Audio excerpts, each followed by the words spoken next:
My name is Shannon Brinkerhoff. I'm 35 years old, and if you had asked me even a year ago who I trusted most in the world, I would have answered without hesitation my family. But trust is fragile. Sometimes it doesn't shatter in a single moment. Sometimes it frays slowly until one conversation, one overheard, whisper slices the last thread. The farmhouse my grandmother Eliza left me was more than an inheritance.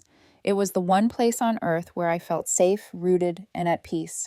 I had called it my sanctuary so many times that the word no longer seemed strong enough. To me, it was a heartbeat preserved in wood and stone, a piece of her that kept breathing long after she was gone. I can still picture her small, weathered hands folding mine across the porch railing one summer evening when I was 16. Cicadas hummed, and the orchard glowed gold in the fading light. She spoke in that soft, raspy voice that made everything sound like scripture. Shannon, you have the kindest heart I've ever seen. But promise me something, never let anyone take advantage of that kindness, not even family, especially family. I had laughed nervously then, not understanding.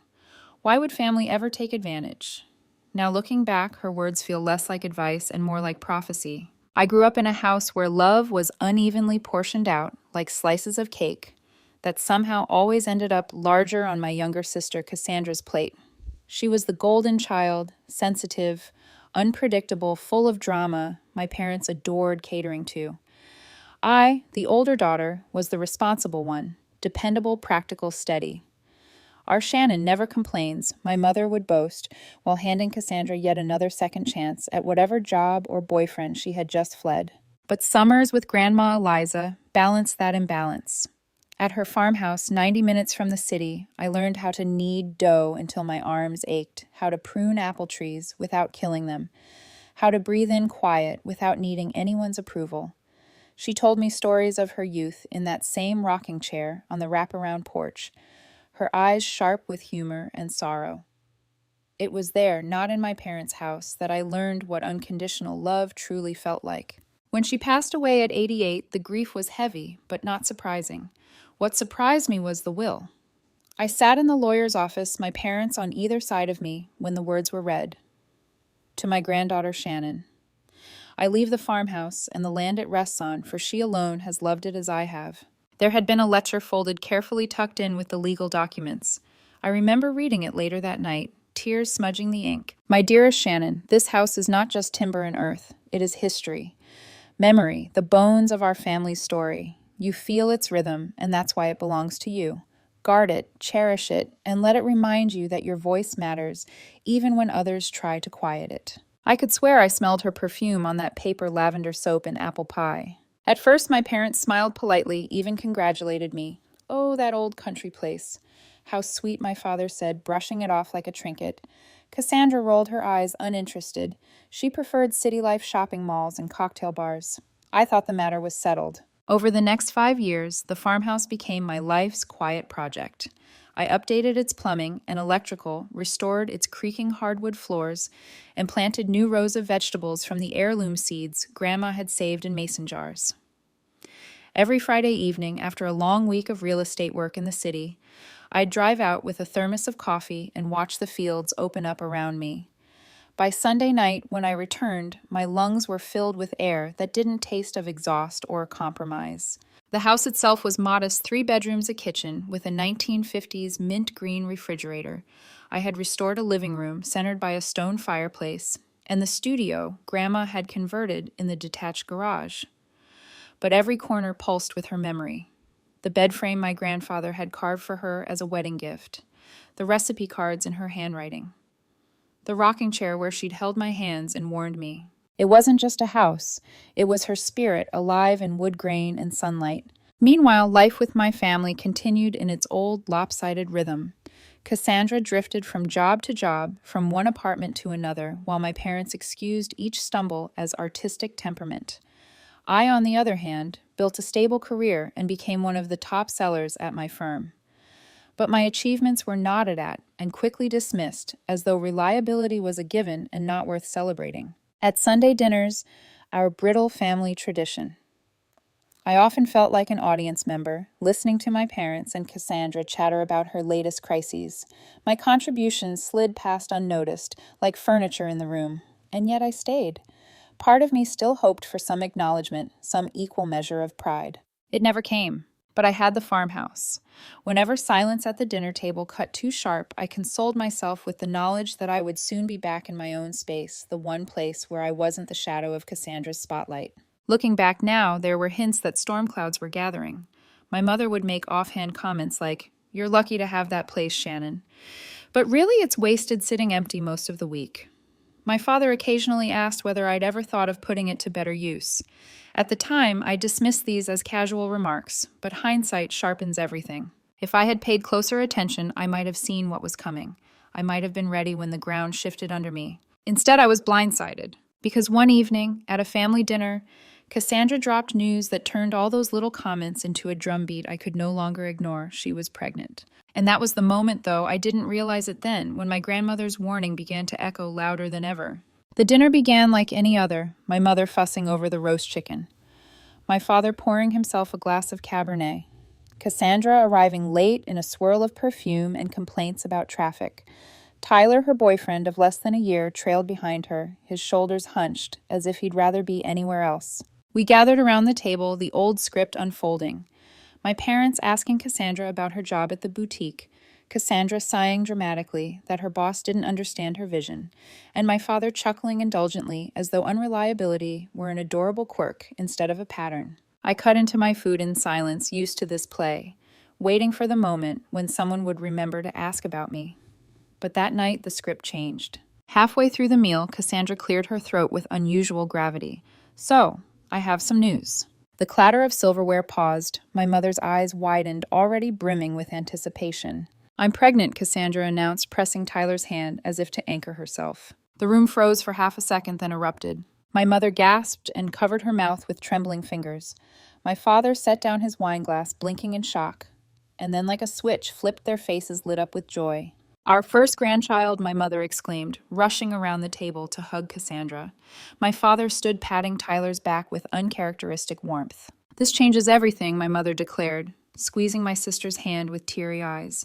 I smiled and murmured, "Congratulations," meaning it, though a cautious knot tightened in my chest. Cassandra had never managed to hold a job for more than 6 months. Her idea of stability was redecorating her apartment every season. Parenthood wasn't just about nursery colors and baby clothes. It was sacrifice constancy, the kind of grit she had never shown before. Tyler, sitting stiffly under my father's hand, looked both proud and terrified. I suspected he knew exactly what I was thinking, but didn't dare voice. In the weeks that followed, our family dinners transformed into planning sessions, or more accurately, strategizing sessions, orchestrated by my mother. She had a glow about her, as though becoming a grandmother had instantly elevated her into some new sacred role. My father, too, seemed suddenly energized, discussing names, schools, and finances, with the zeal of a man who had just discovered a new project. And me, I found myself watching, listening, and slowly realizing that the attention now lavished on Cassandra wasn't just about the baby. It was about opportunity. One evening, as my mother ladled soup into bowls, she sighed dramatically. "It's just that a one-bedroom apartment isn't ideal for a baby. They'll be so cramped." "Rent is absurd these days," my father added, glancing meaningfully at me. "Hard for young couples starting out." I felt the weight of that look like a stone dropped into water. It rippled through me, unsettling, though nothing explicit had been said. "Tyler and I will figure it out," Cassandra chimed in breezily, though the quick glance she shot at our parents told me she wasn't nearly as unconcerned as she pretended. That night, as I drove home from their suburban house to my small city apartment, I couldn't shake the unease. I had lent Cassandra money before for overdue rent for a can't-miss investment in her art for emergency bills. She never repaid a cent. My parents had always justified it with soft words. "She's your sister. She needs you." But this felt different, bigger. A storm I couldn't yet see clearly but could feel pressing against the horizon. A few weeks later, the storm cloud darkened. Dinner had just ended, plates still warm on the table, when my father leaned back in his chair and said casually, "So Cassandra's been looking at apartments online. Prices are steep, but we'll figure it out." My mother touched his hand. "We'll find a way. We always do. For the baby." There it was again, that pointed glance in my direction. I set down my fork. "What exactly are you implying?" "Oh, nothing," my mother replied too quickly. Just families help each other, that's all. The words landed like a stone in my stomach. It wasn't an ask, not yet, but it was the prelude. I knew the rhythm of this song first a hint, then a guilt trip, finally an expectation presented as inevitable. I forced a polite smile, unwilling to give them the reaction they wanted. Well, I'm sure Cassandra and Tyler will figure things out, I said, echoing my sister's earlier bravado. But the silence that followed told me exactly what my parents thought. No, Shannon. You'll figure it out. In quieter moments, I thought about my grandmother, about her warning that love could be twisted into leverage, that even family could forget the line between asking and taking. I remembered standing in the farmhouse garden as a child, dirt under my nails, when she handed me a trowel and said roots need space. If you plant them too close together, one will always smother the other. At the time, I thought she meant flowers. Now I wondered if she had been speaking about daughters. The shift in my parents' behavior became impossible to ignore. They began talking about Cassandra's baby as though it were a royal heir and Cassandra herself, as though she were made of glass. Every Sunday, new plans surfaced. A nursery will need sunlight, my mother mused. It's important for babies. And schools, my father added. We should think ahead. Good district, safe neighborhood. Each word was laced with implication. I sat quietly, fingers gripping my glass of water, forcing myself to remain composed. One evening, as I carried dishes to the sink, I caught my mother watching me with an expression I couldn't quite name. It wasn't gratitude. It wasn't pride. It was calculation, like she was already fitting me into a puzzle I hadn't agreed to play. A shiver ran through me, even in the warmth of the kitchen. By the time spring approached, the tension was a silent guest at every dinner table. Cassandra, smug in her new role as expectant mother, had stopped pretending humility. She spoke casually, of when we move, as though the matter were already decided. Tyler's discomfort deepened. His smiles were tight, his voice subdued, as if he sensed a storm brewing, but lacked the courage to intervene. I tried to reassure myself that I was overreacting, that my parents would never cross the line, that my sanctuary, my grandmother's house, was safe because it was mine, legally, unquestionably mine. But then came the night when I stepped away from the table to use the bathroom, and on my way back, I heard them speaking in low voices in the kitchen. My father's words were clear, cutting through the hum of the dishwasher. We should list the country property next month. Spring is the best time to sell, and we'll get top dollar in this market. My breath caught in my throat. My mother replied softly, "Do you think Shannon will fight us on it?" And in that instant, my grandmother's prophecy stopped being a memory and became a warning I could no longer ignore. The hallway light flickered as I froze in place, the words I had just overheard echoing in my skull. We should list the country property next month. Spring is the best time to sell, and we'll get top dollar. My father's voice was calm, certain the voice he used when discussing one of his golf buddies' investment portfolios, never mine. The first absurd thought that crossed my mind was that he must be talking about one of his own side projects. He had dabbled in real estate for years, usually without much success, often ignoring my professional advice, as if my career meant less because I was his daughter. But then my mother's reply came hushed, but sharp enough to slice through any denial. "Do you think Shannon will fight us on it?" The sound of my name in that tone, as though I were an obstacle, a hurdle to be cleared, made the blood drain from my face. "She has to understand," my father continued. "Cassandra is starting a family. She needs her own place, not some cramped apartment, and Shannon doesn't even live there full time. It just sits empty most of the week." My hands began to tremble so badly I pressed them against the wallpaper just to steady myself. The country house, my country house, the one Grandma Eliza had entrusted to me with such care, the one I had poured 5 years of savings and sweat into preserving. They weren't just talking about it, they were planning to take it. I pressed myself against the hallway wall, my breath shallow. My mother's voice dropped even lower, syrupy with persuasion. "We'll bring it up after dessert. Emphasize how important this is for the baby. Shannon has always been reasonable." Reasonable. I nearly laughed out loud. That was what they called it. All these years of silence, compliance, quietly giving way. So Cassandra could shine, they called it reason. I knew the real word, compliant, obedient, sacrificial. And now they assumed I would give up the last piece of myself that truly belonged to me. I must have made some small noise, the creak of the floorboard, the sharp intake of my breath, because the conversation stopped abruptly. Silence flooded the kitchen, thick and suspicious. Forcing my face into a mask of calm, I stepped forward and leaned against the doorway. Need any help with dessert, Mom? I asked, my voice steadier than I felt. My mother jumped slightly, then forced a smile. Oh, no, dear. Just the coffee. Go sit, we'll be right there. I nodded, as though nothing in me had cracked, and returned to the dining room. Cassandra and Tyler were laughing over something on her phone, oblivious. My sister looked up, catching the tension I hadn't quite managed to mask. Everything okay, sis? You look weird. Just tired from work, I replied evenly, taking my seat. She smirked and returned to her phone unconcerned. When my parents finally emerged from the kitchen with coffee and pie, the air around them felt thick, rehearsed. My father cleared his throat, his eyes darting toward me, searching for the perfect opening. Shannon, we wanted to discuss something important, he began. It's about your grandmother's house. My house, I corrected softly, though the edge in my tone cut through the air like glass. For a flicker of a second, his composure slipped. His mouth tightened, then smoothed into a forced smile. Yes, technically. But we've been thinking about Cassandra's situation. My mother leaned in, her voice, honeyed, almost pleading. Your sister's going to have a baby, Shannon.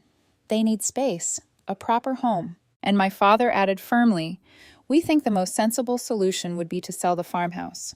It would provide enough money for a down payment on a nice apartment for Cassandra and Tyler. Something with 2 bedrooms, good school district. As his words trailed off, Cassandra looked up from her phone, her blue eyes, bright lips, already curving in satisfaction. Actually, I was imagining the nursery in the 2nd bedroom. It gets such beautiful morning light, perfect for a crib. She said it so casually, as though the decision had already been made, as though my sanctuary was a room in her future. I stared at her, then at my parents.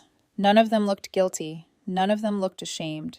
They looked expectant, almost eager, waiting for me to nod, to fold, to sacrifice as always. Inside me, something began to crack. I set my coffee cup down slowly, carefully, masking the tremble in my hands. Let me get this straight, I said evenly.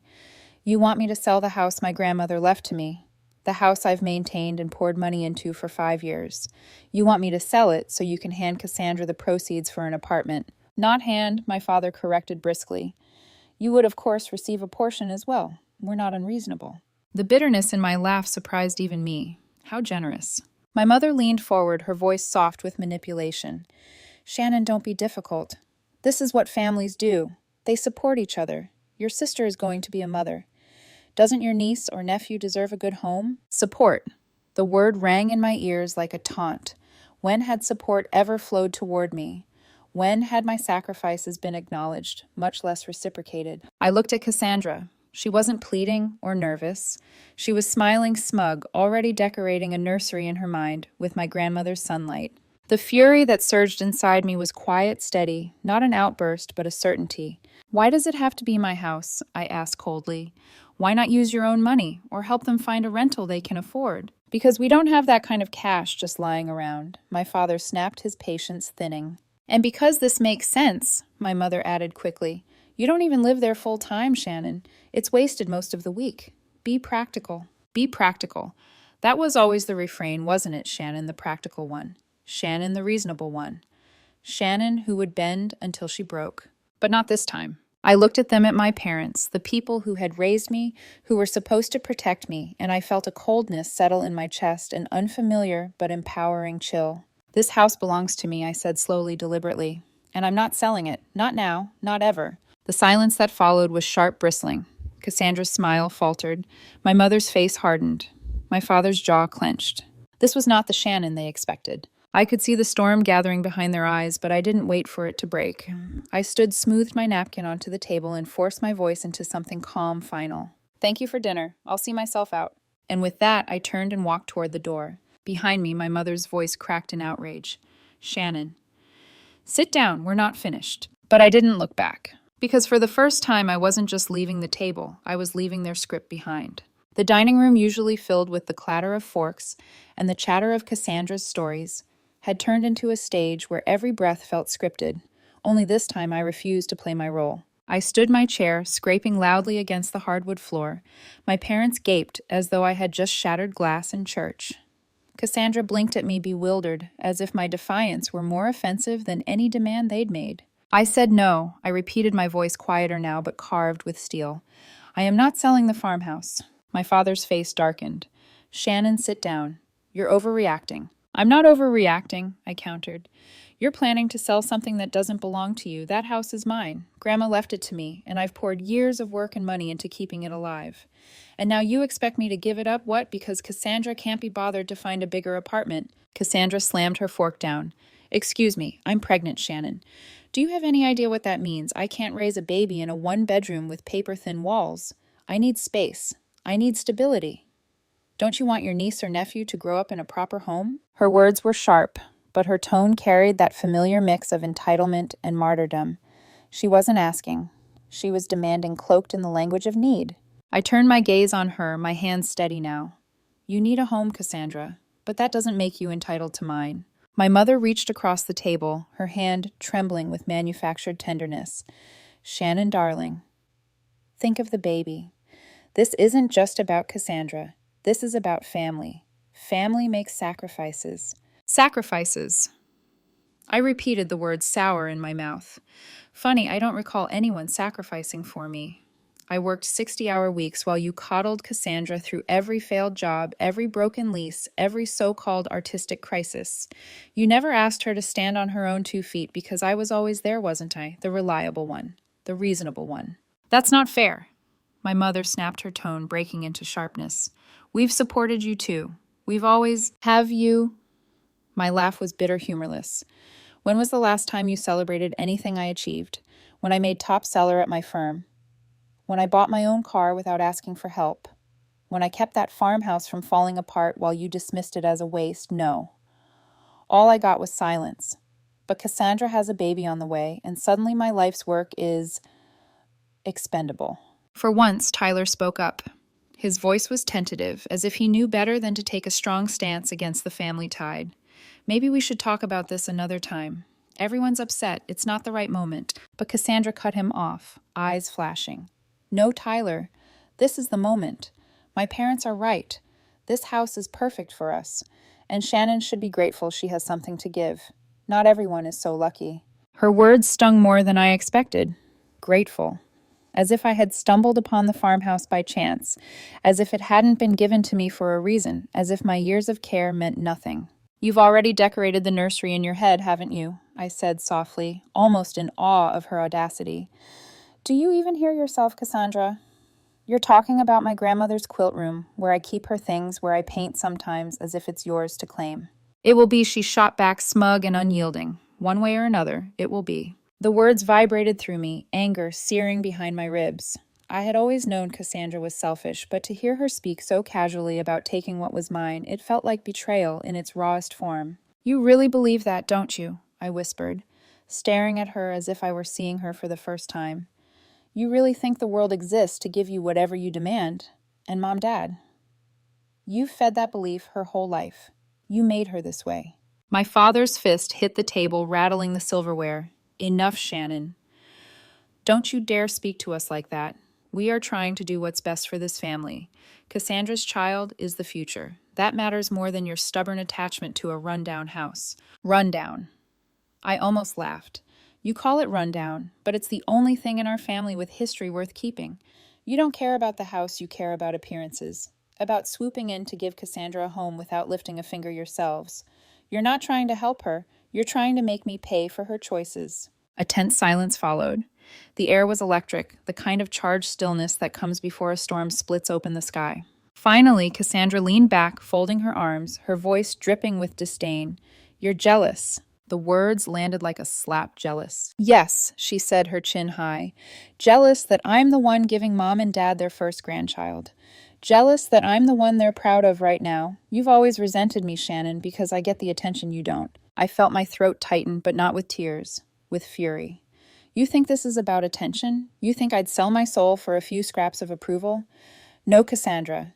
This is about respect, about boundaries, about the fact that what belongs to me is not yours to take, not now, not ever. I grabbed my purse from the back of my chair, my movements sharp, final. My mother's voice rose behind me, shrill with desperation. Shannon, please don't do this. Think of the baby. Think of your family. I turned at the doorway, my hand on the knob, my voice cold enough to silence the room. I am thinking of my family. That's why I'm saying no. Because if I give in now, there won't be anything left of me to give later.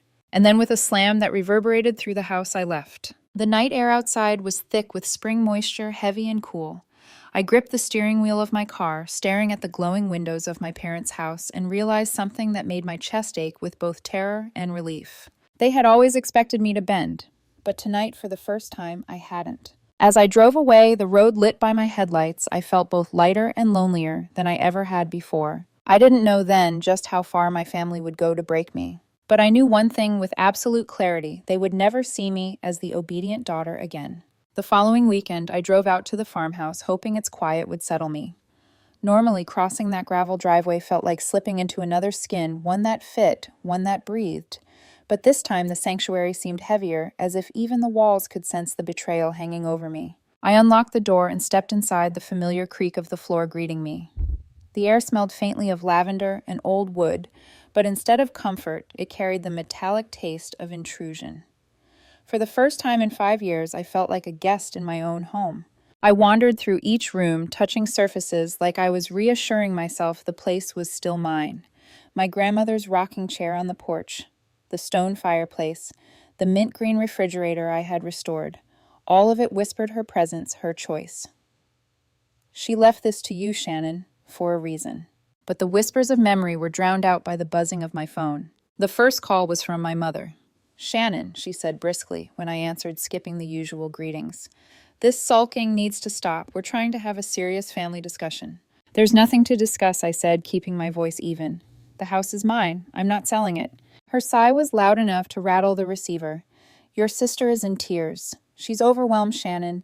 Pregnant women are emotional. You know that. Do you really want to be the cause of her stress?" I closed my eyes, pressing the phone to my ear. Cassandra's tears had always been the trump card in our household.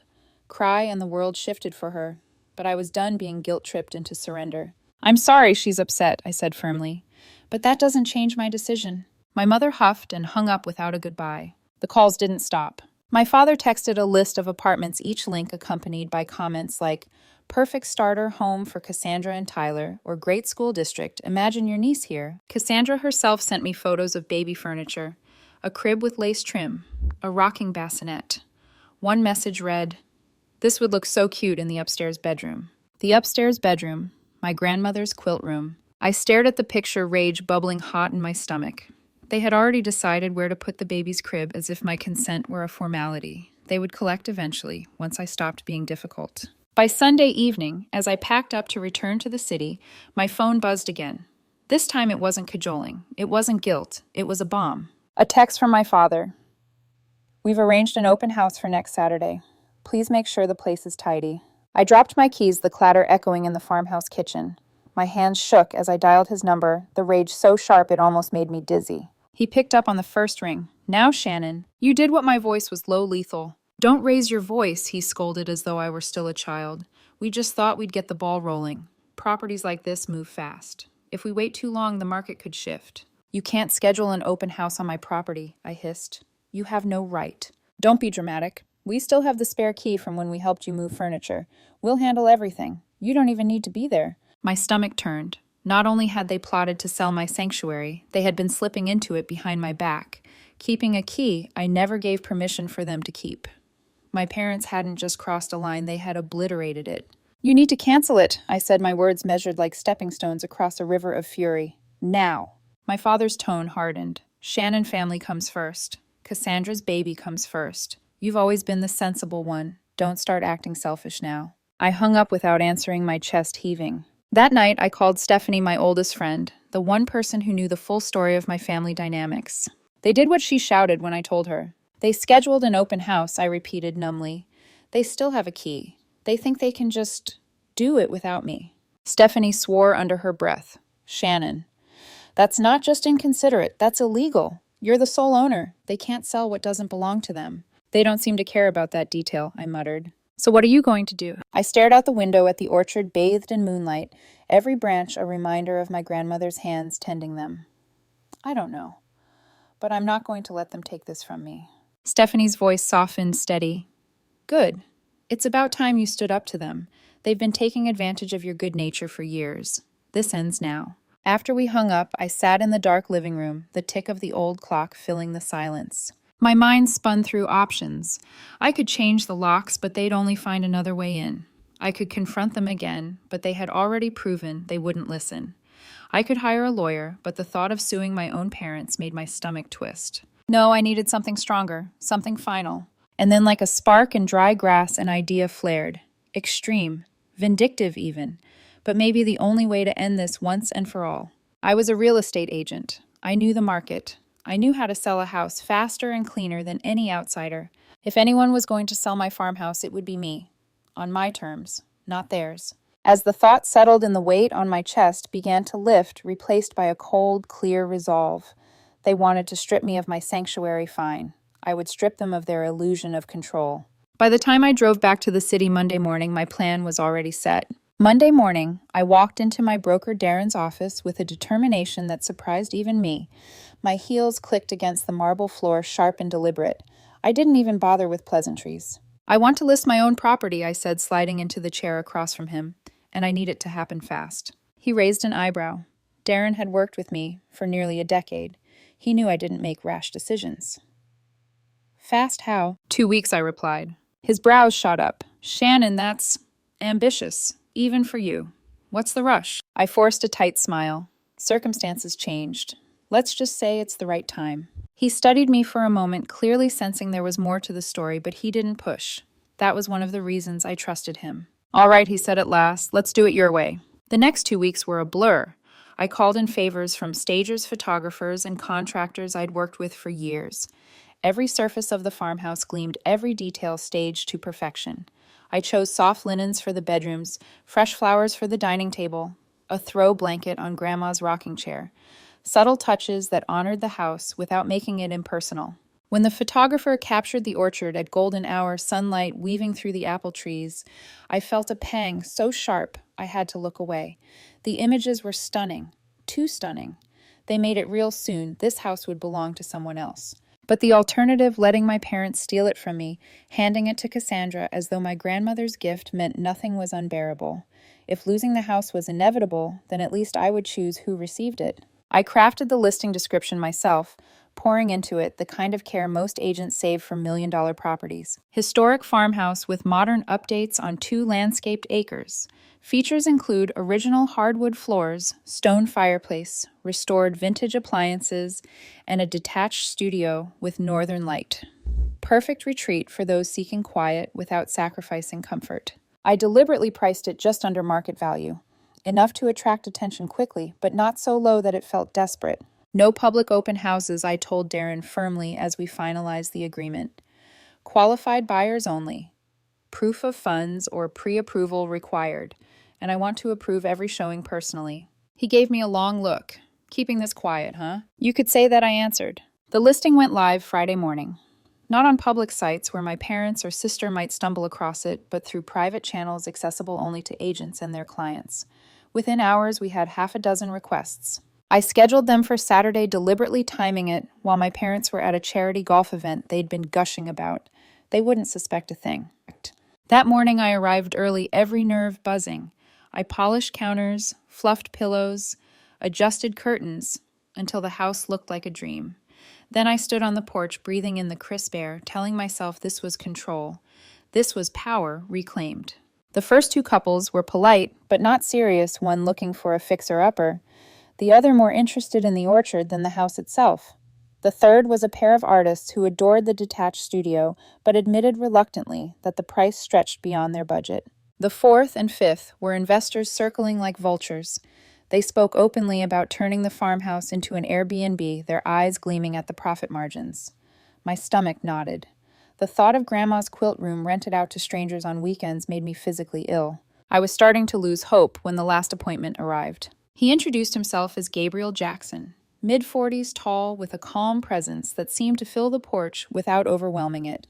Unlike the others, he didn't stride inside with greed in his eyes.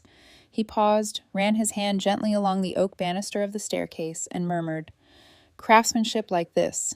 You don't see it anymore." Something in my chest loosened. As I showed him around, he asked thoughtful questions not just about plumbing or square footage, but about history. Who built this? How long has the orchard been producing?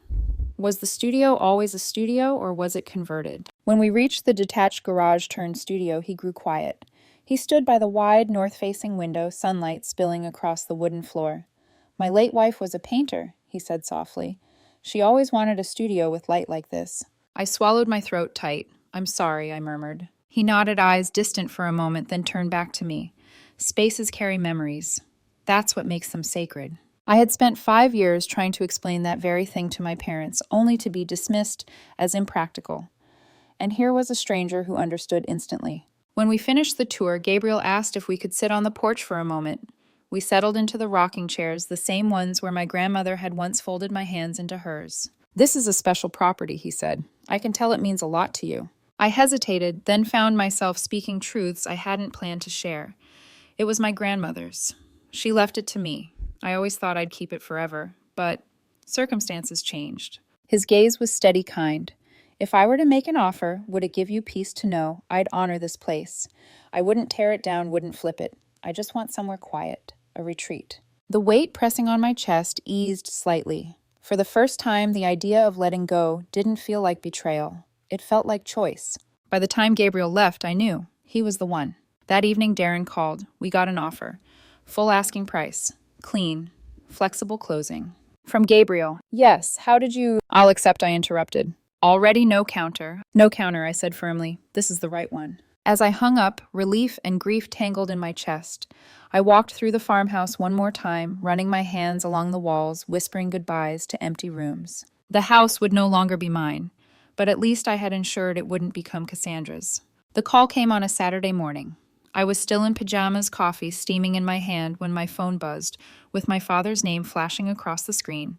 His voice, usually controlled and firm, was frantic. "Shannon, thank God. You need to get out here. Now." I set the mug down, heart thudding. "What's wrong?" There's a man in your house." My grip on the phone tightened. "What are you talking about?" "We drove out with Cassandra to take measurements for the nursery," he explained quickly, words tumbling. "I used the key, and when we got inside, there was a man, some stranger, and he says we're trespassing. He's calling the police." For a moment, I just listened to the static between his words. It had happened sooner than I expected. My parents had finally collided with reality, Gabriel's reality. "Stay there," I said evenly, though my pulse hammered. "I'll be right out." The drive felt endless, the highway blurring beneath me. My thoughts spun. Had Gabriel called the police already? Would they actually be arrested? Would this spiral into a scene that no one in the family could ever take back? By the time I pulled up the gravel driveway, the tableau before me was almost surreal. My parents' SUV was parked crookedly beside a police cruiser. My mother sat on the porch steps, pale and wide-eyed. My father paced angrily near the officer, gesturing wildly. Cassandra sat in the front seat of the SUV, tears streaking her face, as she shouted muffled words through the closed window. And Gabriel stood calmly near the police car, arms folded, his expression controlled but firm. All eyes turned toward me as I stepped out of my car. "Shannon." My father barked, his voice threaded with relief. "Tell this officer the truth. Tell him this is your house and that we had every right to be here." The officer, a young man with tired eyes, glanced at me expectantly. Gabriel gave me a small nod, subtle but steady, as if to say, "It's your move now." I walked slowly toward them, each step grounding me.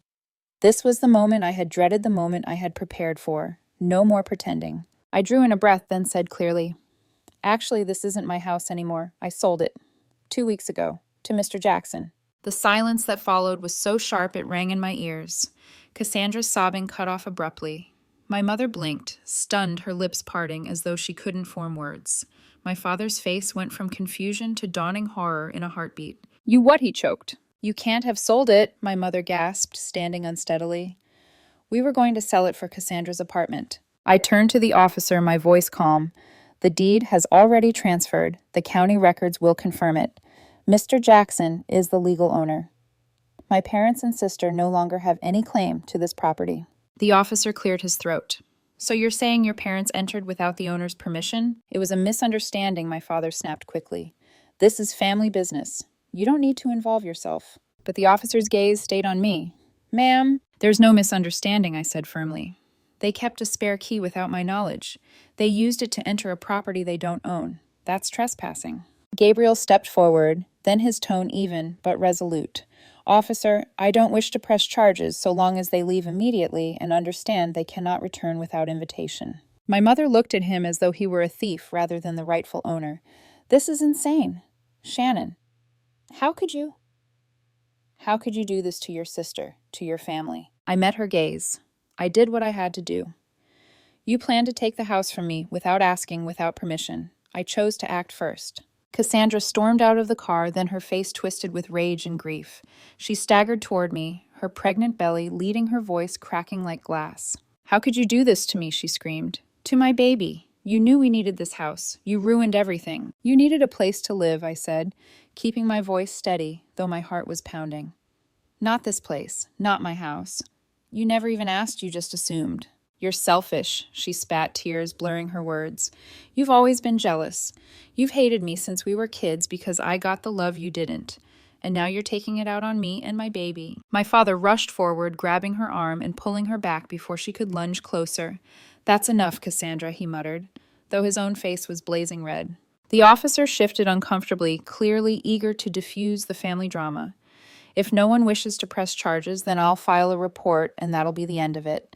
But I strongly recommend you all respect the new ownership. He looked pointedly at my parents. My father opened his mouth as if to argue further, but my mother tugged at his sleeve. Robert, she whispered harshly. Not here, not like this. Defeated, my parents turned toward their SUV. Cassandra, still sobbing, was guided into the passenger seat. As they drove away, her voice carried through the open window. You've destroyed this family, Shannon. You'll regret this. The words sliced through me, but instead of guilt, I felt free. When the police car pulled away, the driveway fell quiet again. I turned to Gabriel, ashamed. I should have warned you this might happen. He shook his head gently. Family complications are rarely neat. Don't apologize for theirs. His calmness was a balm. For the first time since this war with my family began, I didn't feel alone. He nodded toward the porch. Would you like to come in for coffee? It's still your rocking chair as far as I'm concerned. I looked at the house, his house now, and though my heart ached, I also felt relief. Thank you, I said softly. But I need to deal with the fallout first. Rain check. As I drove back to the city, my phone lit up with calls and texts, my parents demanding explanations. Cassandra spewing venom, extended family chiming in with confused messages. I silenced it, placed it face down in the passenger seat, and kept driving. The confrontation had been worse than I imagined. Yet beneath the exhaustion, beneath the ache, was a steady hum of something new. Relief. For better or worse, the truth was out. The house was gone. Their illusion of control was gone. And for the first time in my life, I had chosen myself, and no one could take that away. The silence after the confrontation didn't last long. By the time I got back to the city that evening, my phone was vibrating so violently it slid across the counter when I set it down. The first voicemail was from my mother, her voice trembling with wounded theatrics. How could you do this, Shannon? You've broken my heart. I don't even know who you are anymore. Selling the house behind our backs, betraying your sister when she needs you most. I raised you better than this. The second was from my father, harsher, clipped with anger. You will give Cassandra her fair share. That money doesn't belong to you alone. It's family money. You'll transfer the proceeds immediately, or there will be consequences. The third was from Cassandra herself, sobbing so hard her words slurred. You ruined everything, Shannon. You ruined my baby's future. I'll never forgive you. I listened to them all, then deleted them without responding. My stomach twisted, but my resolve didn't waver. Within days, the narrative spread like wildfire. My Aunt Carol called her voice sharp. Is it true you sold the family homestead out from under everyone? My cousin Patrick texted quietly. Heard what happened. Honestly, I think you did the right thing. Finally stood up for yourself. But his was a rare voice. Most sided with Cassandra, the glowing mother-to-be, wronged by her selfish sister. My mother spun the story at church groups among her friends, framing me as the greedy career woman who valued money over blood. At work, I kept my head down. To my colleagues, I was just Shannon, the real estate agent, the top seller, the woman who never cracked under pressure. They had no idea that every night when I got home, I sat in silence, staring at my phone, wondering if I'd gone too far. The guilt crept in during quiet moments. Had I been too harsh, too final, maybe I could have offered Cassandra part of the proceeds, some compromise. But then I'd remember their voices in the kitchen plotting to sell my house without me already decorating a nursery in my grandmother's room. No, I reminded myself, I hadn't stolen from them. They had tried to steal from me. Still, doubt is a stubborn parasite. It was Tyler who surprised me. A month after the blow-up, I got a text. Can we meet for coffee, just you and me? Please. I hesitated. Part of me thought it was a trap. Maybe Cassandra wanted to confront me again. But something in the simplicity of his words convinced me otherwise. Against my better judgment, I agreed. We met at a quiet cafe halfway between our workplaces. Tyler looked exhausted, his hair messy, dark circles beneath his eyes. He stirred his coffee without drinking it. "Thank you for coming," he said quietly. "Cassandra would kill me if she knew I was here." "Then why are you here?" I asked warily. He looked up, his eyes haunted. "Because there are things you need to know. Things your parents didn't tell you." For the next hour, the truth spilled out. "We're not broke, Shannon," he said flatly. "I have a good job in IT. Steady pay benefits. Our one bedroom is small, but it's safe. We can afford it." I stared at him, stunned. "Then why all this pressure about needing a bigger place?" "Because your parents promised Cassandra they'd handle it," he admitted. "From the beginning, she said, 'Don't worry. Mom and Dad will make sure we have a house.' I kept saying we could save for our own down payment, but she wouldn't hear it. She told me not to stress that her family always took care of her." The words landed heavy. So it hadn't even been Cassandra's desperation driving this. It had been entitlement nurtured and fed by my parents. Tyler leaned in, his voice lower. "Honestly, I didn't want your farmhouse. I told Cassandra it wasn't right. But she was fixated. Your parents encouraged it. They said it was wasted on you, that you'd give in like always." Something inside me cracked then, but not in pain, in clarity. My parents hadn't been acting out of financial necessity. They had money. More than enough.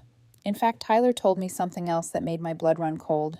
They refinanced their own home. 6 months ago, he said. Took out a huge amount of equity. They could have used that to help us if they wanted to, but they didn't. I think they wanted to look generous without actually spending anything of theirs. The puzzle pieces clicked together in my mind with sickening precision. This was never about Cassandra needing a home. It was about control, about appearances, about my parents keeping their money untouched while stripping me of mine. I sat back in the booth, my coffee untouched my hands, trembling with both rage and relief. "Why are you telling me this?" I asked finally. Tyler's voice cracked with weariness. "Because it isn't fair, Shannon. The way they've treated you. The way Cassandra talks about you when you're not around. She acts like you owed her this, like your life should be rearranged to suit hers. I can't stay quiet anymore." His honesty startled me. Tyler had always been quiet, deferential. Now, with dark circles under his eyes and guilt on his shoulders, he looked more like a man trying to survive Cassandra than a partner thriving with her. "Thank you," I said softly, "for telling me." He gave me a sad smile. "I don't know if it'll change anything. Cassandra doesn't listen to me. Your parents won't admit the truth, but at least you'll know you weren't crazy." After he left, I sat in the cafe for a long time, staring at the cold coffee in my cup. For weeks, I had been carrying the weight of doubt, wondering if I'd been selfish, if I'd overreacted. Now the fog lifted. I hadn't been selfish. I hadn't overreacted. I had been played, manipulated by the people who were supposed to love me most. Grandma's voice echoed in my memory. "Never let anyone take advantage of your kind heart, not even family, especially family." And I realized something with chilling clarity. She had known them better than I ever had. That night, I changed the locks on my city apartment. Not because my parents had a key, but because the gesture felt symbolic. A door shut, a boundary drawn. I poured a glass of wine, curled up on my couch, and for the first time in weeks, I felt peace. They thought they had broken me, but the truth had only made me stronger. The months after the confrontation were some of the loneliest of my life. The phone, once a constant stream of demands and obligations, went eerily quiet. My parents had retreated into icy silence. Cassandra had blocked me everywhere, and the extended family treated me like a scandalous headline, whispered about, speculated over, rarely addressed directly. At first, I thought the quiet might soothe me, but silence has its own weight. It pressed on my chest at night, whispering doubts. I filled the hours with work, pushing myself harder than ever.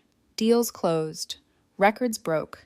I was climbing higher at my firm, and yet the victories rang hollow without anyone to share them with. Still slowly, I began to rebuild. The money from the farmhouse sale sat untouched at first, a lump of guilt and grief in my new bank account. It didn't feel like mine, not fully. It felt like blood money tainted by betrayal. But eventually, I forced myself to meet with a financial advisor. We spread it across investments, a safety net that finally gave me something I'd never had before: security, not tied to anyone else's approval. I also found a small condo closer to the city. Nothing grand, but it had a balcony where I could grow tomatoes and herbs. My grandmother's quilt hung over the back of the couch, her recipe cards tucked in a wooden box on the kitchen counter. It wasn't the farmhouse, but it was mine, every square foot chosen protected. And then there was Gabriel. True to his word, he kept in touch. Not often, never intrusively. Once a month, sometimes less, he'd send me a photo, the orchard in bloom, the porch under fresh snow, the studio bathed in late afternoon light. One evening, my phone buzzed with a message from him. Thought you'd want to see this. The first apples of the season. Attached was a picture of the orchard trees, heavy with fruit, golden against a blue sky. My throat tightened, but instead of grief, I felt a surprising warmth. The house was safe. It was loved. Maybe in some strange way, I hadn't lost it entirely. Time passed. Seasons shifted. And then one morning, my phone lit up with a name I hadn't expected Tyler. The message was simple. She's here. 7 Elbs 4 Oz. Lily. Thought you'd want to know. Attached was a photo, a tiny baby girl swaddled in a soft blanket, her eyes closed her mouth, a perfect rosebud. For a long time, I just stared at the screen. Despite everything, despite the venom and betrayal, my chest swelled. She was my niece, my blood, innocent of the battles that had brought us here. That night, I sat at my desk and made a decision. I called my financial advisor the next morning. I want to set up a college fund, I said, for my niece. Make it untouchable only for educational expenses. The paperwork was signed within a week. I funneled a portion of the farmhouse money into it, ensuring that no matter what happened between me and Cassandra, little Lily would have a future no one could take from her. I mailed a small package to Tyler, the fund documentation, along with a soft baby blanket I had chosen carefully. It wasn't store-bought. I'd found it at a craft fair, woven by hand, almost identical to the one my grandmother had made for me when I was a baby. 2 days later, Tyler texted back, "Thank you. Cassandra may not say it, but someday she'll understand what you did. This means a lot." A week after that, my phone rang again. My mother. Her voice was subdued, older somehow. "Tyler told us what you did for Lily," she said after an awkward greeting. "That was thoughtful." "She's my niece," I replied simply. "I want what's best for her." There was a long pause. "Your father and I have been doing some thinking," she said at last. "Perhaps we didn't handle things with the house as well as we could have." It wasn't an apology, not really. But from my mother, it was unprecedented. I stayed quiet, waiting. "We miss you at Sunday dinners," she added softly. "Maybe you could come this weekend. Meet Lily." The invitation hung between us like fragile glass. Part of me wanted to hang up to reject the olive branch as too little too late. But another part, the part that still remembered my grandmother's voice urging me to protect my heart without turning it to stone, hesitated. "I'd like to meet her," I said carefully. "But Mom, I can't just pretend nothing happened. If I come, I need to know you understand why I did what I did." Another pause. Then softly, "I can't speak for your father or your sister, but I see now we should have respected that the house was yours. We should have asked, not assumed." Her words weren't absolution, but they were enough to open a door. That Sunday, I walked into my parents' house for the first time in months. The air was tense, brittle, but not hostile. My father was stiffly polite, Cassandra distant. But when they placed Lily in my arms, everything else blurred away. She was impossibly small, impossibly perfect. Her tiny fingers curled around mine with a grip stronger than any argument, any bitterness. And in that moment, I understood the farmhouse was gone. The family I thought I had was fractured. But this child, this new life, was a chance to build something different. I kissed her soft forehead, breathing in that newborn scent, and whispered a promise only she could hear. "You'll never have to question whether you matter. Not with me." Sunday dinner felt like walking into a house I'd once known, but now with walls painted in unfamiliar colors. Everything looked the same, my mother's roast on the table, my father at the head seat. Cassandra radiant in her new role as mother, yet nothing felt familiar. I sat down across from her, Lily cradled in a bassinet beside her chair. The baby's tiny coos softened the brittle air, like cracks of light breaking through storm clouds. My father cleared his throat. "The college fund you set up," he said stiffly, "was very generous. Cassandra tells me it'll cover 4 years at a good school." I met his gaze calm. That was the point. Something meaningful, something lasting. My mother interjected quickly, as though afraid he might sour the fragile peace. "We've decided to help Tyler and Cassandra with a down payment on a condo, one they can afford on their own after. A more sustainable solution." Cassandra looked down at her plate, embarrassed but not defiant. That sounds like the right choice, I replied, meaning it. As the evening wore on, conversation circled the baby. Cassandra softened slightly, her voice gentler when she addressed me.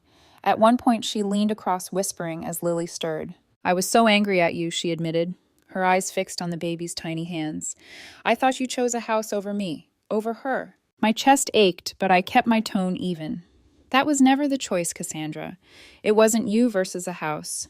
It was me versus being erased. I couldn't let that happen, not again, not even for you. She was quiet for a long time.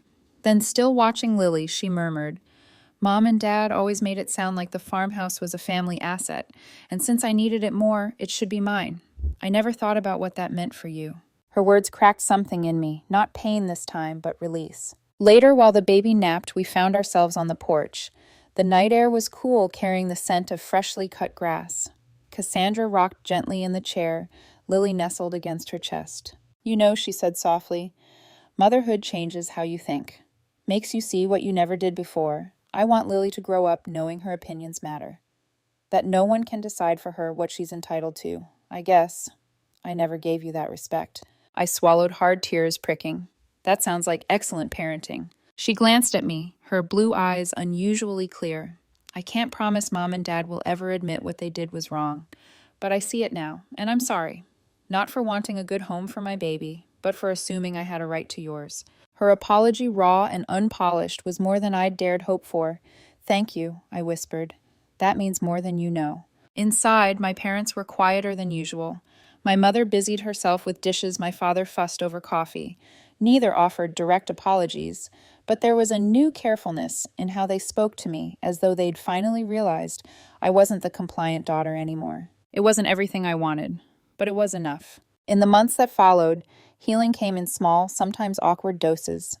Sunday dinners rotated between my condo and Cassandra's new place. My father occasionally tried to guilt me, but my mother would stop him with a sharp look, something I'd never seen before. Cassandra and I bonded over Lily finding common ground in ways we never had before. And Gabriel, ever true to his word, remained a quiet presence. Sometimes he invited me back to the farmhouse, now fully his, to see how the garden flourished. Walking through those rooms as a guest was bittersweet, but strangely liberating. The house no longer anchored me in chains of guilt it had taught me, shaped me, then let me go. One afternoon, as Lily began crawling across Cassandra's living room floor, I felt my grandmother's words return with startling clarity. Never let anyone take advantage of your kind heart. Not even family, especially family. I realized then that Eliza hadn't left me the farmhouse as a gift of property. She had left it as a test, a shield, a reminder. And in losing it, I had gained something greater, my voice. The battles had been painful, the losses heavy. But what had risen from the ashes was stronger boundaries, self-respect, and the understanding that love without respect isn't love at all, it's control. As Lily giggled, tugging on my fingers with her tiny hands, I felt hope. A new generation untainted by the old patterns. Maybe this child would grow up knowing family didn't mean submission. Maybe she'd learn that love could coexist with boundaries. And maybe, just maybe, my family would learn that too. I left that evening with a lightness I hadn't felt in months. The farmhouse was gone. The scars remained. But so did something new, a fragile, growing bridge between me and the people who had once tried to strip me of everything. And as I drove home, headlights sweeping across the dark road, I realized I didn't regret a thing. Because family love, real family love, doesn't demand you sacrifice your self-respect. It listens, it honors, it bends both ways. I had learned that lesson the hard way. But some lessons are worth the pain.